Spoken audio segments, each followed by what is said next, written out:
So we are here tonight on Boss Life Live with Dr. Michelle Gordon. How are you tonight? I'm fantastic. How are you? I'm awesome. So I just want to let you know, you made my top 10 Shiro list.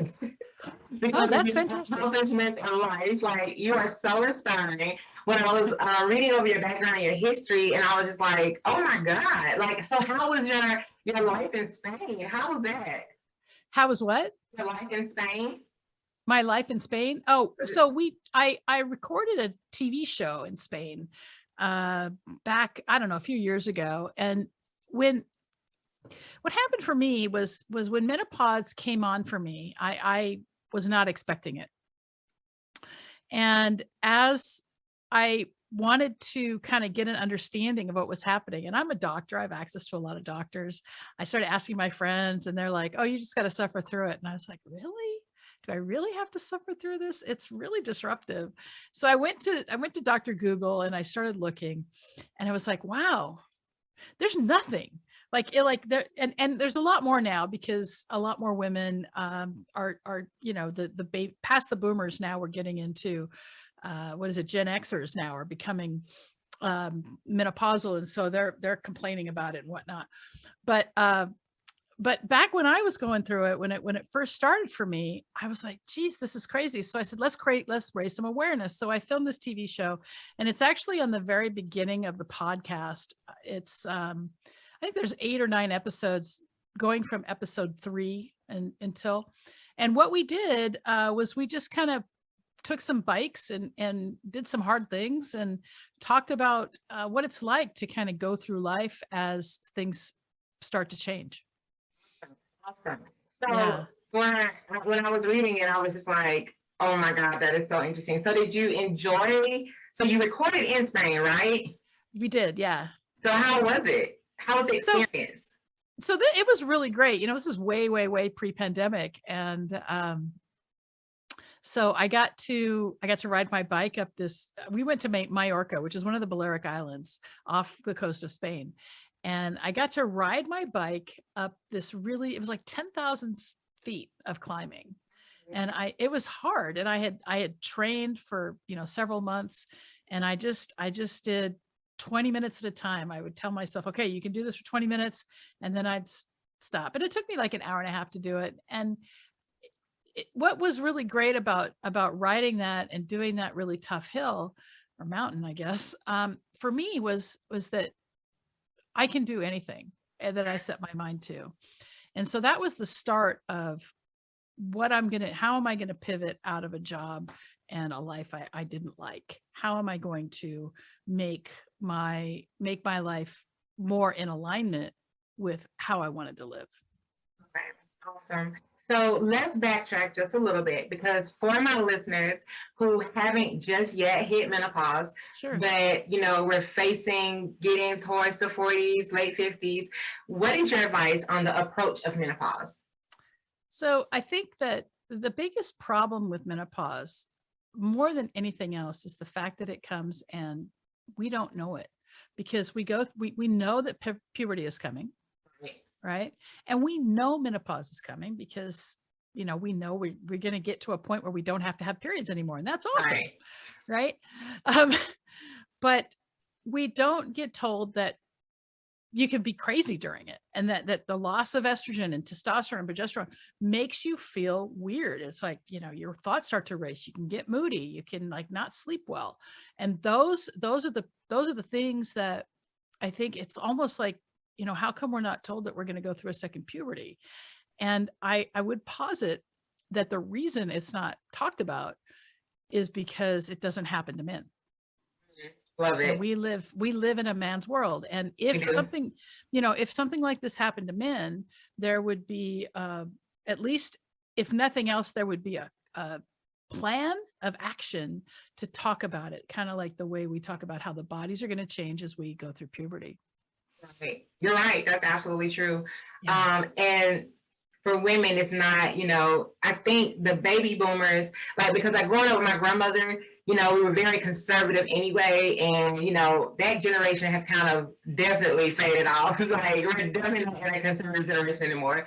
But I think for a lot of women, then or now, it's like it was just one of those things you kind of went through in silence, like you didn't really talk about it, you didn't really explore it, you didn't look it up. It was just you deal with it, keep it going, So for my generation, for us, I think it was kind of more, or it is kind of more of a forbidden thing, like, oh my God, my life is going to be over, it's going to end for me. We got all of these uneducated expectations of menopause, right?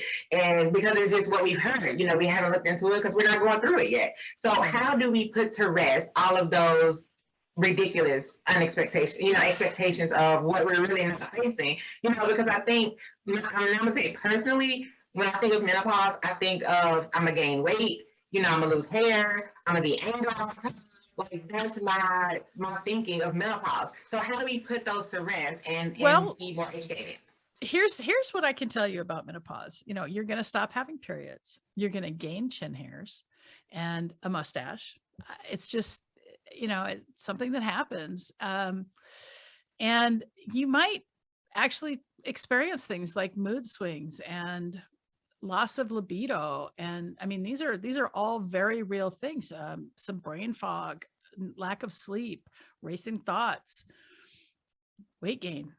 Weight gain's a big one. And the reason why women in menopause gain weight is because the body's trying to hold on to estrogen, and the fat cells around the tummy actually have estrogen in them. There's more. And that's why you see women of a certain age who really have a hard time showing their abs because of that. But I would posit again that this is a time of reinvention.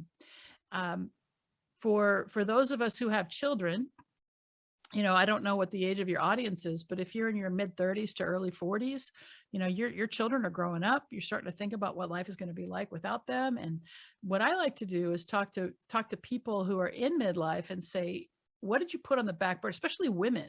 What did you put on the back burner so that your spouse could, have a good career? What did you put on the back burner so that you could make sure that your kids had the right things? Did you cart them around? Did you not go to college? So there's a lot of opportunity, I would say, in menopause for reinvention. And that's why I have the Launch Your Life podcast, so that we can, move on and start to take it as our time. It's funny that you mentioned children, because I was thinking, when you think about menopause, we don't, like I said, we don't sit down and talk about it. So when we have children, that's a sit down moment, right? When our girls go through, when they first get their menstrual cycle, that's a sit down moment, right? So how do we deal with sitting down and explaining to our family, this is another change that I'm getting ready to go through, and I'm gonna need patience, I'm gonna need care, I'm gonna need, attention or whatever, like, how do we approach that situation with our families? Yeah, that's a great question. I think that there's a couple of things. The first one is, not every woman who goes through menopause has a tough time of it. That's true. A lot of women do, but some don't. You might get like a lot of hot flashes, but nothing more. You might gain some weight, but nothing more. You might not even notice. You just might not have periods again. That's something else. But in terms of how to deal with it, it's so multifactorial. The history of menopause in China, until recently, there wasn't even a word for menopause, because it was just, let's be wisdom, and they didn't have complaints. And so because of that, we have to really look at how manufactured food is contributing to the lack of health that we have. And I truly believe, I have a program called the Mental Mastery Academy, and in it, we spend 3 weeks just talking about food, because there are so many things that we're told are good for us that really don't support our hormones. And if you're going to eat at McDonald's every day, you're going to get a lot of problems. Just look at Super Size Me. And what happens is, with the American food pyramid, we have to understand that the food pyramid is not made for our health. It's made for the farm lobby. It's made for big corporations that want to move cheese and corn. It's, so I think we have to really start with, there's a couple things. We want to start with what we're choosing to put in our bodies. And then we have to also really look at how we're choosing to think, because we live our whole lives in our minds. And when we start to see that a lot of why we're feeling bad has to do with the ruminating thoughts that we have going, then it's like, how do we start to take some control of that and start to witness it and not identify with it? And that's what I teach.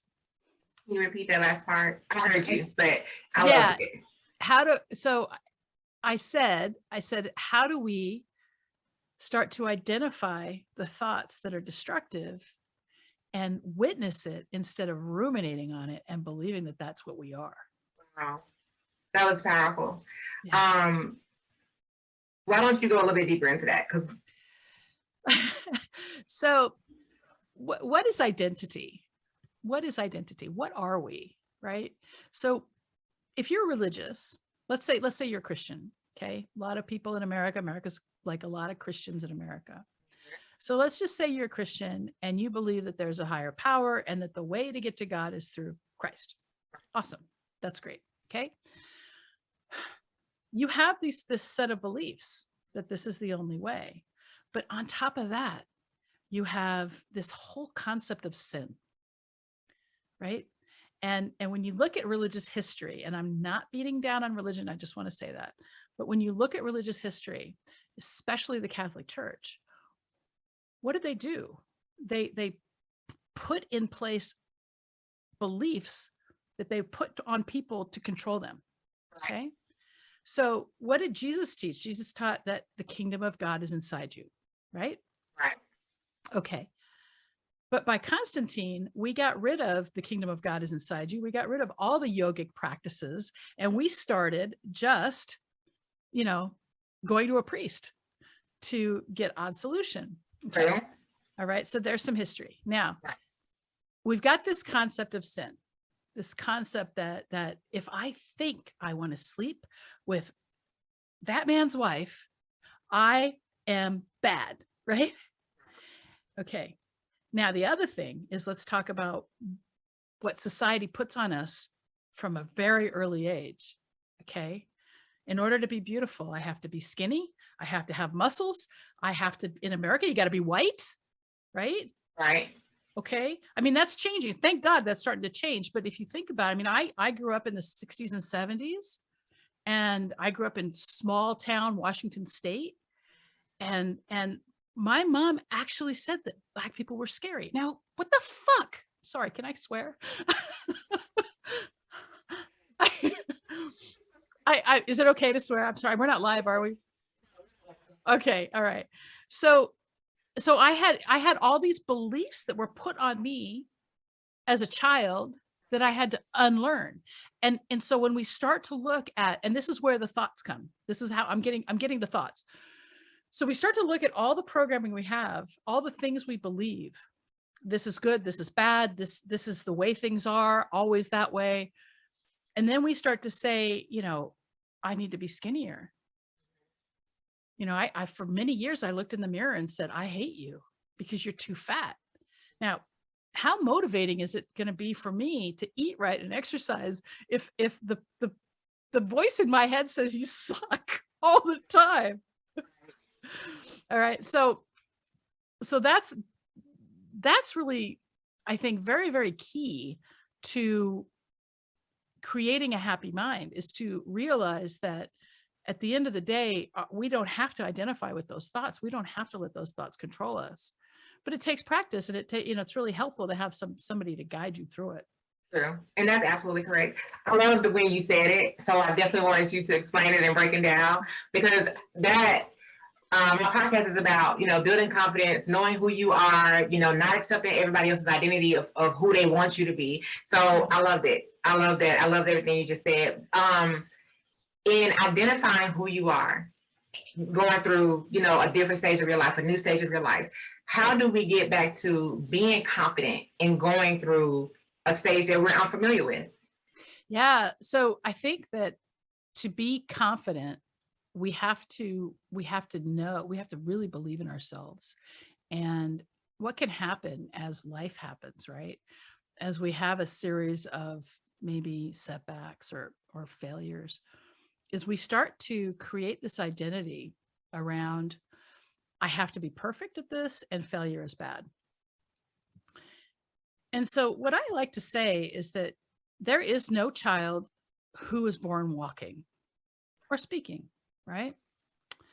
And for some reason, something happens to us as adults. We just create these, you know, I think about like a sumo wrestler or a bubble, of these negative thoughts and these beliefs that just get showered on us. And so then we have this big area of I don't know, anger or resentment or belief or whatever, that we can't take risks.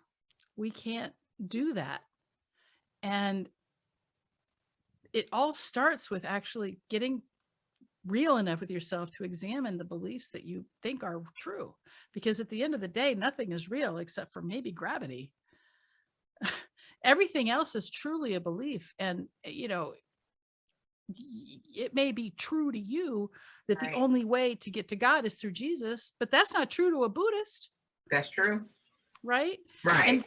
And so we have to look at truth as relative. And if that's true, then that means I can change it. I don't have to stay stuck in those beliefs that I learned as a child. And that, I think, is really, really freeing. Super freeing, because I can change anything. And I did. I mean, I went to medical school. I went to surgery school. I was a surgeon. I graduated from medical school in 2000. I did 5 years of residency. And until 2020, I worked as a surgeon. And somewhere around 2010, I realized I hated it. I just freaking hated it. I'm like, why am I doing this job that I hate? Right. And it wasn't so much I hated the people, because I love the people, but the way that medicine is set up in America is not really conducive to somebody who's an entrepreneur in this, because that's not true. Let me take that back. Surgery is hard for an entrepreneur because you need a facility. It's not like I could just, I suppose I could just do, derm stuff or whatever. I mean, there probably some way I could have done it, but I realized that dealing with hospital administration and insurance companies that never wanted to pay me, and, performing a service in advance and then having to fight to get paid. I mean, I'm still owed money from 7-8 years ago. Right. And I thought, this is a stupid model. So how can, and so I started looking at, like, what else can I do? What are my skills? What skills do I need to stack? What do I need to learn? And I started, like, really delving into human behavior and change in particular. And it's like, how can I change? And then how can I show others how to change? And it started with menopause for me. And I was like, I gained 50 pounds. It felt like it happened overnight. I'm like, what the hell? And so doctors know how to read, doctors know how to study. That's what we learn how to do. And so that's what I did. I studied, and I made myself my own experiment, and I lost 50 pounds. I started sleeping through the night. I didn't have any more brain fog, and I created a life I love. But there's a lot of change. I had to redefine what failure means. To a surgeon, failure means that somebody dies or is maimed. And so I'm like, how can I build a business without failure? You can't. No. You can't. So that was probably one of the biggest mindset shifts for me, was like, what does it mean to fail? It means, oh, it doesn't work that way. Let's do it somewhere else. Let's do it another way. Right. I love that your focus was on you. It wasn't about what everybody else thought and how everybody else is going to see you. It was you getting yourself together and all of that. As women, I think we forget sometimes that other people's opinion doesn't matter. And I'm in the medical field, but I'm a certified medical assistant. So I totally get, like, working in advance and then waiting for your pay and watching the insurance and not people and the non-medications they've been on for years. And, it's crazy. Like, it's ridiculous. And I don't understand half of it every day I go to work. But, we do what we do. But I mean, I think we also have to realize that in America, especially, that we are not in the business of healthcare. We are in the business of sick care. And as I started to really understand about the, especially about how diet is so important in chronic disease, and it's not just diet, it's behavior change. I mean, Yes. if we can get people to eat more vegetables and eat less McDonald's or fast food, we'll say, Yeah. you can edit out the McDonald's. Um, you know, we're going to see a lot less disease. Mhm. But you know who that's bad for? That's bad for pharmaceutical companies, Mhm. right? Right. And so as I started to realize that America is not the home of the free and the land of the brave, it's the home of the corporation and the land of the profit. I was able to kind of disconnect myself a little bit from the whole gestalt of it. And I realized, I mean, listen, America's great. It's one of the only places in the world where you can just go out and build something and make a lot of money doing it. But there are a lot of things that aren't great about America, and there's other places that you can do that. And I think that we've been subjected to so much,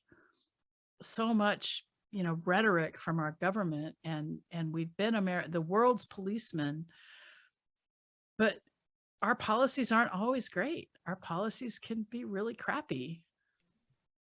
True. And they affect the people that need it the most. Yeah. So that's definitely true. Um, in your relaunching yourself, physically, emotionally, mentally, in this process, how did you sustain you, if that makes sense? Like when we go through changes and we go through shifts in life, we realize, that we're not just shedding physically, we're shedding Yeah. emotionally, we're shedding, spiritually, because we always want to grow, we always want to be evolving. So in this change, like you said, when you go through menopause, there was something that you have to realize that you put on that back burner, right? So how do we go back and grab that and hold on to it as we're shifting through this new stage of life? Yeah. The only way to create lasting change is to become somebody different. I'll say that again. Yes. The only way to create lasting change is to become someone different. And what I mean by that is in the world, in the universe, actually, you get who you're being. You don't get what you think about. I mean, you do to an extent, but the problem with The Secret, say, if you want to talk about manifesting, is that if what we want and who we're being are not in alignment, or they're not congruent, then we'll never get them, because we have to be able to believe that we can get to where we want to go. And so for me, it was really important that as I left surgery, I had a strong vision. I also had a lot of money. I mean, it wasn't easy. I did put away. I mean, I made a lot of money, and I put it away, and I'm using it because I'm still building, right? Right. And that's okay. So I don't recommend. I'm not advocating if you need the money from your job to quit. Don't do that, Right. right? Definitely don't do that. Yeah, I mean, but you can always build something, after, like you're doing, after work, and Right. and then kind of bring it up. But I saw such a gap in the menopause world that I was like, geez, let's help these women. And so, I have a program. It's called the Mental Mastery Academy, and basically it's about, what's happening hormonally, how to eat, how to move, and especially how to think. And at the end of the day, every behavior change comes from a change in identity. And so while I'm happy to show you like what's happening in your body and the best way to eat and the best way to move if you want to lose weight, at the end of the day, I really want to help you get happy in your brain, because you can't really get anywhere until that happens, until you That's get true. congruent with who you think you are and who you want to be. And the only way you can have the things that you want to have in your life is to be that person who can get them. And so we got to start from who we're being. Right. So how do you connect that with women who are in menopause at this moment? How So are we? yeah, so what well, the women who are attracted to what I teach are women who want change. And for the most part, I tend to attract high achievers. So women who, have been in a career or have realized that through maybe having some medical setbacks, they've changed their lives to the point that they're not happy, right? And so those are the women who I've found have been really interested in what I have to offer. So what I would say is that if you're unhappy, I mean, if you're happy in menopause, you probably don't need me. But if you're like me, I've got this whole ethic about like always improving, looking for a way to get better. And I'm not always looking for an angle or an edge. I'm just like, how can I be better at whatever it is I'm learning how to do? How can I get 1% better between yesterday and today, or, last week and this week, Right. And so rather than compare myself to my high school body, which, is really easy to do because like, that's when I was the skinniest, all that crap. Right. I'm like, how can I compare myself to yesterday? And how can I get a little bit better than yesterday? Especially if, the pandemic has been such a, so much difficulty in how we're thinking, because there's been so much loneliness and isolation, and you can see that there's more drinking than ever. Now, when you're an introvert, for me, it wasn't so hard. I just sat in my, it was my basement podcast studio and did my work and didn't have to go anywhere, went outside, went for a run, that sort of thing. But if you had to go to work and you had to figure out how to work from home and all those things, it was, and you got most of your interactions at work, it's really, oh man, really hard. And so I think that it's a good opportunity for us to examine the thoughts that are driving our behavior, because at the end of the day, thoughts drive our behavior, but it always starts with how we want to feel. And so if you want more happiness, you've got to think more happy thoughts. And the way to think more happy thoughts is to do the things that make you happy.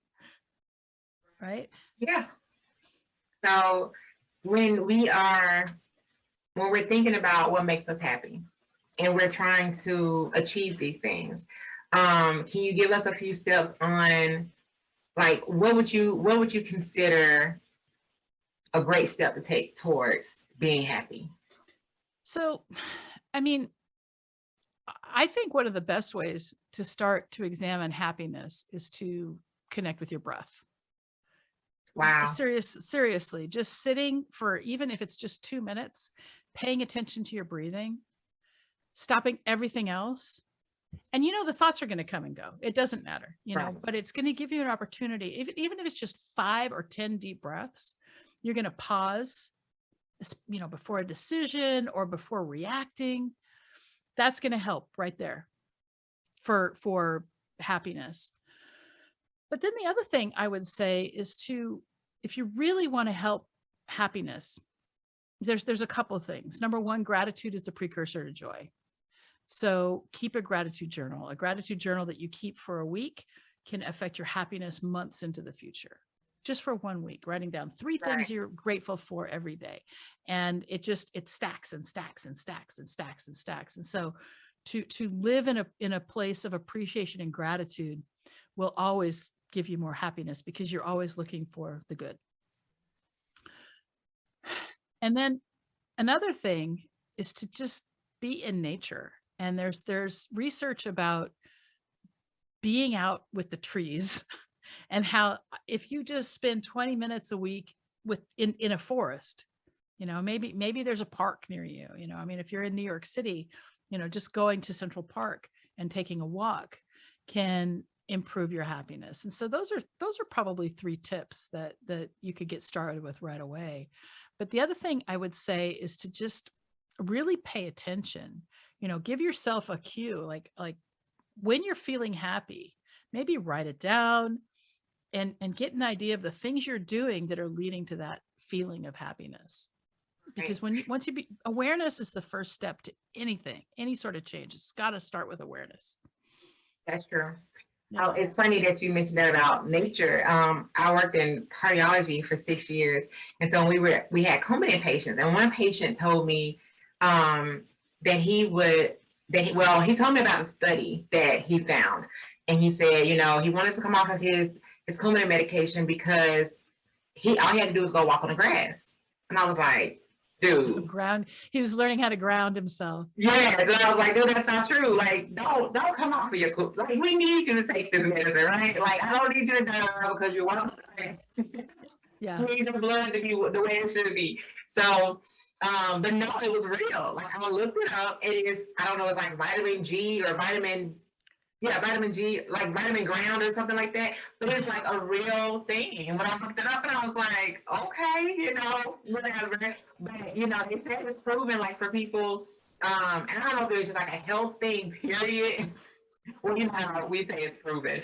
Because, Yeah, I mean, I'm not familiar with that study, but I am familiar with studies about how a placebo can, work just like a real operation. There's a study where people had knee pain, and some people were put in they were put into a trial where they got the operation. Others just got the scars, but no scope. And a lot of the people who just got the scars, they had enough of a belief that they got better. And I think we tend to really underestimate the power of our minds. There's this guy who died, I want to say in the early 80s or late 70s. His name was Neville Goddard, Neville Goddard. And he wrote this really interesting book called Feeling is the Secret. He was one of the new thought leaders back then, new age kind of thing, right? Along with Joseph Murphy. And Joseph Murphy wrote a book called The Power of Your Subconscious Mind. And Neville said that God is actually our imaginations. And when you think about it, you get super meta with this, right? You think about like everything that comes into being starts with a thought. Like my freaking iPhone here, right? It started with somebody's thought. It didn't just magically appear. It started with a thought. And so when you start to think like, holy crap, holy cow, if it really is like, how do I get to the feeling of, hey, I made $1 million this year. Wow. And you get into that. I mean, that now I'm getting woo, right? This is a little bit on the woo side, but if you really want something in your life, you've got to get to the feeling of it. You've got to believe it. You got to know that it can happen. And that's where that strong vision part can really pull you forward.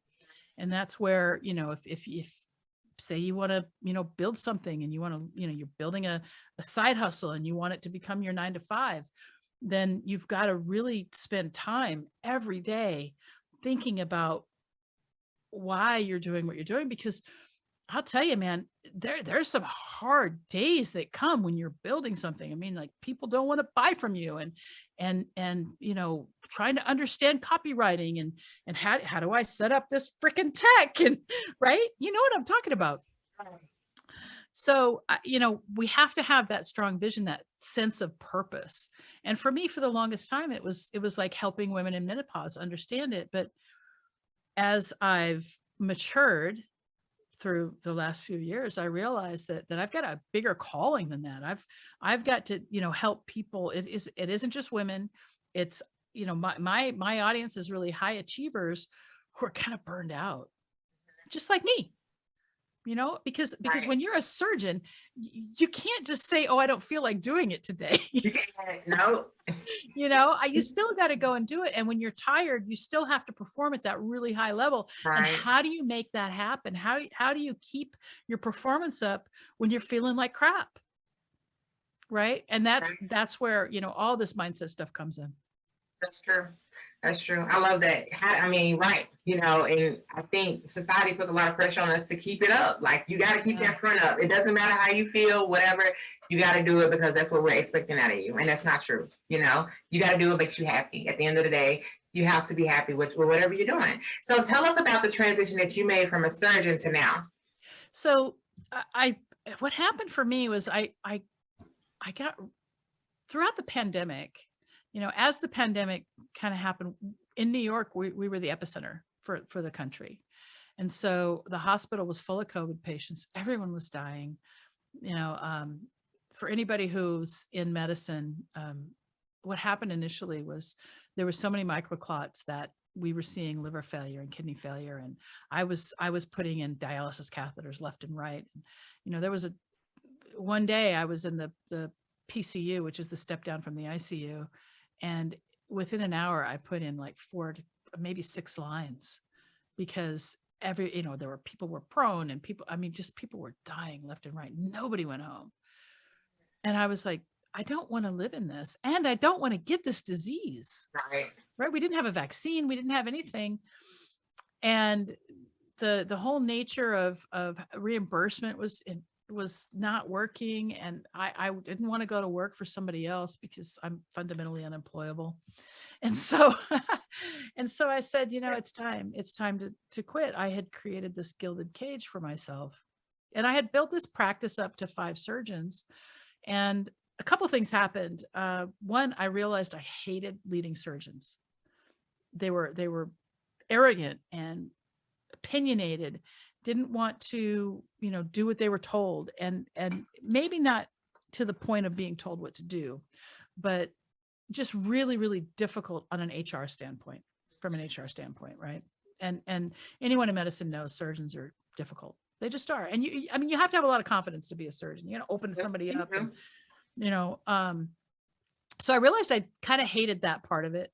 And then one of my surgeons was going through a divorce and died by suicide.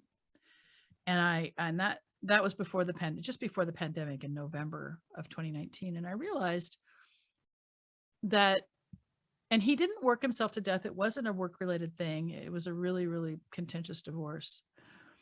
And I realized that life was too short to do something I hated doing.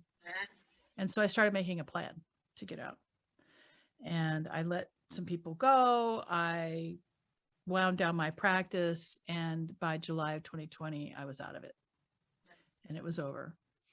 And I said, well, I got to do something. And so I had started this menopause thing, but I said, let me see, where it goes.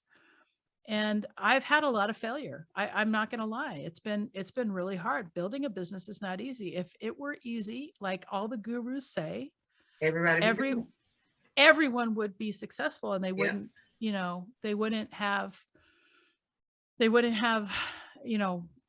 as difficult a time as they do. It's hard. I've hired a bunch of consultants, and not one of them worked out.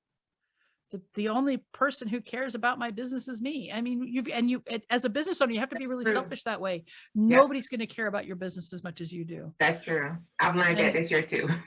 Yeah. And you can hire all the people and you can create a great culture, but no one's going to care. They're leaving at 5, and you're going to be stuck paying the bill. And it's a really good lesson for me. So through the surgical business, I learned really, really well. I mean, I feel really grateful that I had that experience of leading difficult people, because now I can recognize when I got to let someone go, so that was a great lesson. I've always been a writer, but I'm a lot better writer now, because being in the online world, you have to understand how to communicate. Yes, you do. And I've been a podcaster since June of 2019. And you can go back and look at my old podcast. I mean, I was using the camera from my computer, and I was sitting on a couch, and, I always had a good microphone, but wow, you can see how I got better and better and better. Right. And, the transitions. Yeah. And, we're still publishing, the podcast is still called Menopause Movement right now, but, it's February of 2022 now. And hopefully by the end of this month, we will transition the whole podcast over to Launch Your Life. And the reason it's Launch Your Life is because, midlife is such a great time. And it doesn't have to be just midlife, because you guys, if you're in your 20s or your 30s and you're listening to this right now, you can do this. And if I wish I knew this when I was in my 20s and 30s. So you can do this now, but it's such an opportunity to reinvent ourselves. And what I've discovered over the past 4 or 5 years is that the only limits I have in my life are limits that I put on myself.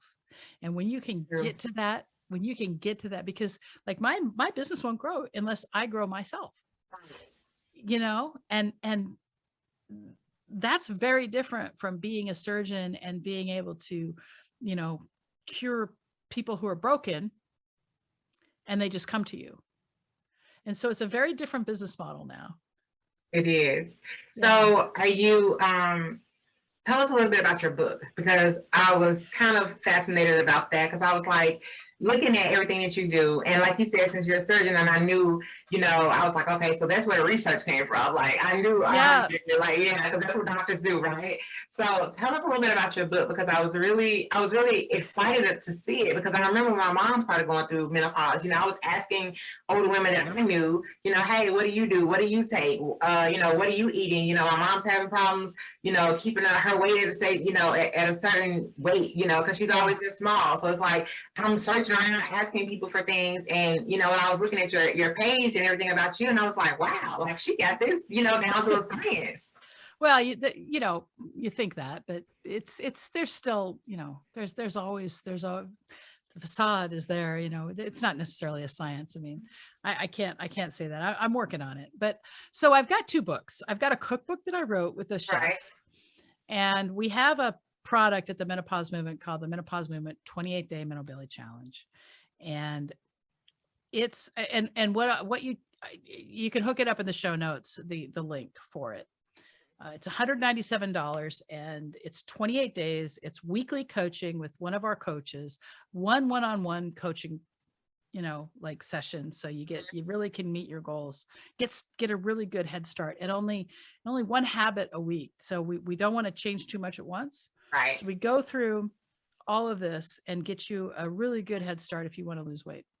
But on top of that, we give you a sleep course, because women in menopause have trouble sleeping. So let's fix our sleep.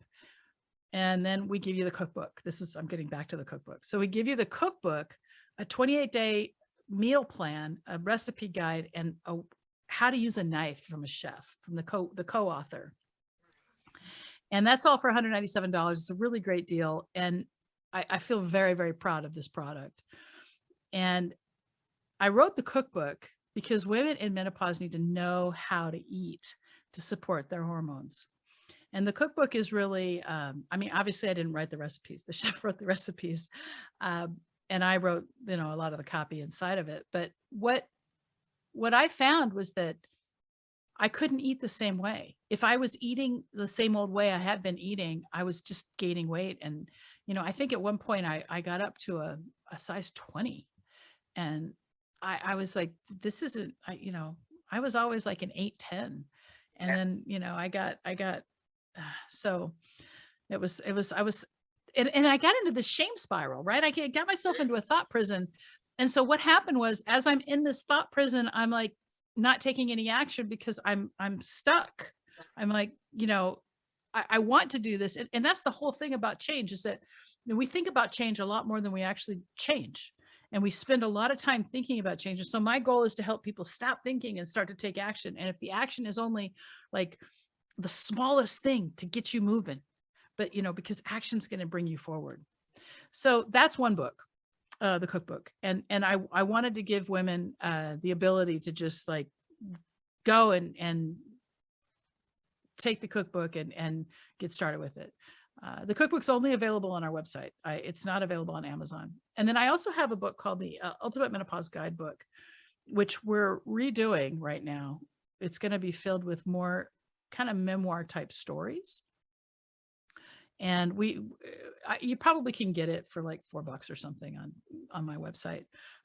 But we're going to make it a lot better. And it's a lot more, we're making it a lot more personal. So we're redoing that. And I've got another book in the works, which is a memoir. And the working title of it is Get Your Boot Off My Neck, Tales of Resilience. And it's really about all of the trauma that I had growing up. I had a lot of, you know, abuse as a child. And then I had, you know, I got married, I had a kid, even though I'm gay, I didn't accept myself. So I had all these things happen, but my son actually had cancer. And so I talk a lot about, you know, building resilience as life came my way. going through medical school with a kid who's getting cancer treatment. But those, yeah. Yeah. I can't even imagine. Yeah. So, and like I said, you're my top 10 Shiro list. Oh, I appreciate that. You're welcome. But so tell our listeners, you know, where we can find you, where we can find all these great things, what you offer as a coach, because you're also a life coach, right? Yeah, well, I have so what I'm doing now is I'm actually in beta with a program called Launch Your Life. It's a Launch Your Life coaching program, and it's cohort based. It's 8 weeks, and we meet. There's a little lesson, and then there's a time where we all meet. There's homework. I mean, it's intensive, but it's life changing. It's really amazing stuff. And if you want to know more about that, follow me on LinkedIn. I'm Dr. Michelle Gordon on LinkedIn. I post every day on LinkedIn at 8:30 a.m. And you know, you can always go to menopausemovement.com and take our slimming quiz and get our 28-day Menopause Challenge. I'm kind of in transition right now. Right. You know, I'm still doing menopause, but you know, I'm thinking the universe is probably moving me more towards the life coaching kind of, you know, let's change our behavior and create a life we love and really understand, you know, I mean, humans don't come with an instruction manual. We're Nope. not taught how to handle our emotions. You know, That's a lot true. of times we think that, you know, when we're children, we can throw a tantrum, and then as we grow up into adulthood, we don't learn how to manage that part of ourselves. And so I'm feeling really good about helping people understand that part of their lives. Well, Dr. Gordon, thank you so much for everything. This has been amazing. This has been awesome. I knew this experience was going to be awesome. So I was really excited. You know, I was like, oh my God, I get to talk to her. So thank you so much for being on Boss Life Live. I know I have grown. I know my listeners have grown. And, you know, just, you know, for a quick second, what can you inspire? How can you inspire this woman that is in the midst of menopause and trying to redefine who she is and relaunch herself? Yeah. So I would say that you're not stuck. You can change anything. That would be my big inspiration, is that the only limits that you have are limits that you place on yourself. And when you start to realize that, there is the whole world of opportunity opens up to you. All right. Well, thank you so much for joining us tonight on Boss Life Live.